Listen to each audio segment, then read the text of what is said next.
remember the cold, the bitter, bitter cold, the wind cutting into me, the silence of the snow. I remember the figures, like ghosts, shadows in the cold monochrome of winter, of memory. It's a monument to the Korean War, the forgotten war. The memorial tries to bring it back into memory. I could almost hear the sounds of battle over the next snowy ridge. Who were these men? I looked at their faces, and I felt what they were going through. Their weariness, their fear. On that snowy day, I met a man who had fought in Korea. For him, the memorial was more than metal. It was memory.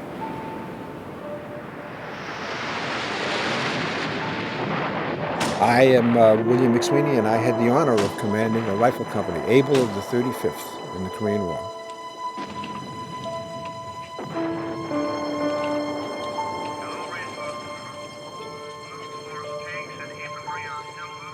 I was particularly proud of the men that I was associated with. They were wonderful men. Every day, you got 218 people that are just like your children, your sons, your brothers. You have to watch out for them, and you have to lead them. Then you look behind you, and you see them all stand up and follow you. That's about as an incredible a moment as you can conceivably have. To know that they care enough as a unit about each other and about you that they will literally stand up and go against an entrenched hill with machine guns and mortar rounds.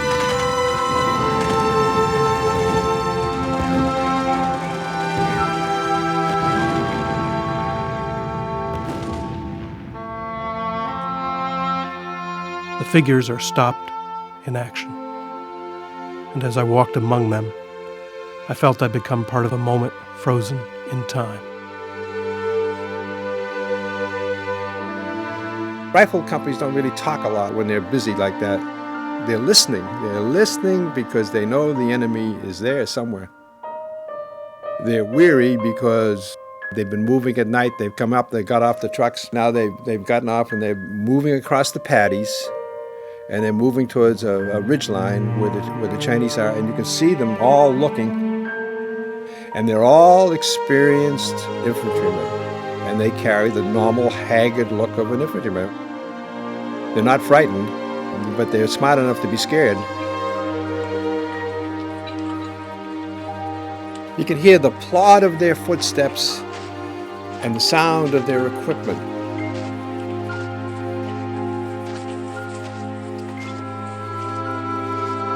The memorial reminds us that beyond the politics, the rhetoric, the just causes, there were soldiers, men of flesh and blood, of fear and courage, men who suffered and who sacrificed.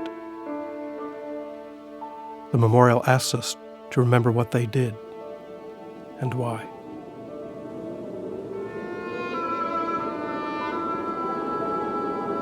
These were young, primarily young people, but people in their 30s and 40s too, who believed enough in democracy to go and fight in a small agrarian country that was overrun by a large communist country.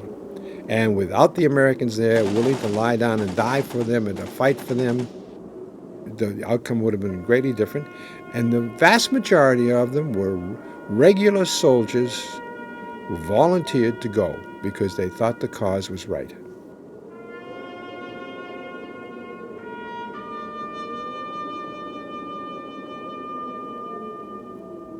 I turned and walked away from the soldiers, from their distant conflict.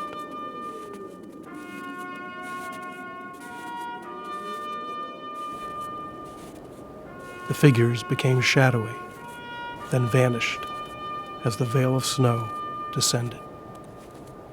I left the veteran alone with the cold metal statues, alone with his memories, alone to remember what had been forgotten.